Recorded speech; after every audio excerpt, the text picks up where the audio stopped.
it's kind of hard to believe that it's been like 15 years since you got started in the industry. I always think of or like 45. I'm Rachel Zoe, and I'm a stylist.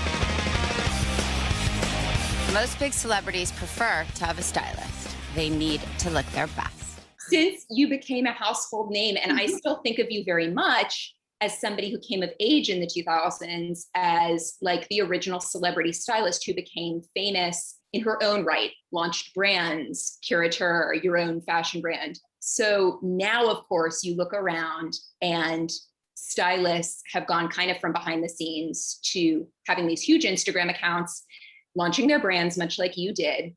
Mm-hmm. I would love to hear your take on how a stylist role has changed over the past decade. I mean, when I started styling, I mean, it was like, I wouldn't talk about a client unless, I spoke to the client and their publicist and their manager and their agent. I wouldn't even mention that I knew them or was working with them,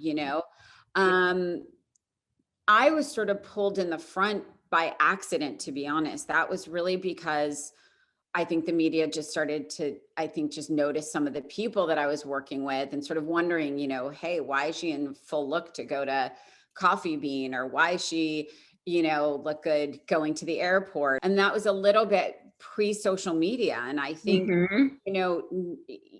I was a very behind the scenes and very, and intended to be so, by the way. I was very comfortable. Yeah. And even now, like, ultimately, when I'm working with someone as a stylist, I go in immediately into a different psychology of, I'm providing a service, I'm here for you. I think in the day, I think it was supposed to maybe appear as though everybody was dressing themselves and there was no hair, makeup, and styling, right? It was either that was a mystery or like, I think it was that the Glam squad knew to stand in the back. We send you out into the world. We want you to look your best and feel your best. And that's our job, right? And then it ended there. The closeness and the intimacy of those relationships, of course, existed. I think now that the stylist, the hair, the makeup, the manicurist, the eyebrow, everybody is part of the image. I mean, now they're getting awards. They're being presented awards by the talent.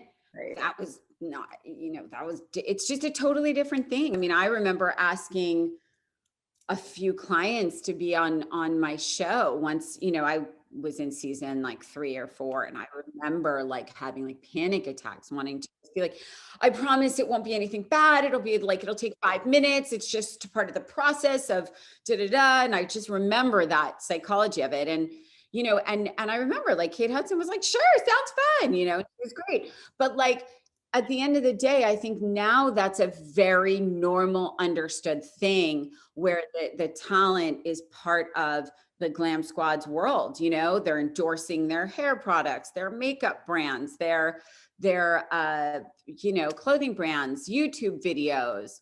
They're posting on social media and like tagging everybody. It's just a totally different time. So now I don't think it's weird or unexpected for Glam Squads to start their own thing because they have support. And not just the behind the scenes part of it, like the client celebrity relationship, but also just like the way the red carpet looks now is very, very different. I think the red carpet has probably played a little safer now. But again, like it's hard to know. I mean, I've seen people look extraordinary. But I do see more so now clients wearing one designer. And you don't know sometimes, right? Is it that they're an ambassador for the label, or is it that the brand wants to keep it a head to toe look? You do see more head to toe looks for sure, whereas it used to be more of like mix and match. And I think, listen, some actors, it's almost easier for them a little bit. Like they know that they're with one team and one designer. And I think other people want to wear 20 different designers in a season. This is the business of fashion, right? And fashion is a business. And I think that's the thing that people don't always know when they're talking about fashion, they just see one thing, and they see the glamour, and they see the pictures, and they see the carpet, but ultimately fashion is a business more so than anything else, in my opinion. Stylists play a very different role with different people. You know, sometimes they're more of a personal shopper. Sometimes they're there to present options, and sometimes they're there to do literally everything.